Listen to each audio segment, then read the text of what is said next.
వాళ్ళకు నిరుద్యోగులపైన చిత్తశుద్ధి లేదు. వాళ్ళు నిరుద్యోగులను వాడుకున్నారు. కానీ ఇప్పుడు నిరుద్యోగులు అలా కాదు.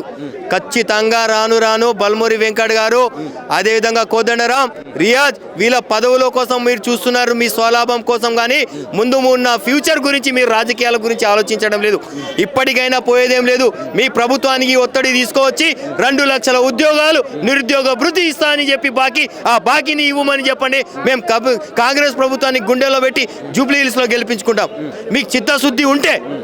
అంటే మీరు ఓట్లు వేస్తే గెలిచినటువంటి తీన్మార్ మల్లన్న పట్టభద్రుల ఎమ్మెల్సీ బీసీ లైన్ ఎత్తుకొని ఇంత విస్తృతంగా ప్రచారం చేస్తుండు, కానీ ఎందుకు నిరుద్యోగ లైన్ ఎత్తుకుంటలేరు? ఎందుకు నిరుద్యోగ ట్యాగ్ వాడట్లేదు? అసలు ఒకటే అండి, ఈరోజు ఎమ్మెల్సీగా ఉన్న మన తీన్మార్ మల్లన్న గారు, మీరు తీన్మార్ ఖచ్చితంగా మీ మాటకు మంచి వాల్యూ ఇస్తాం.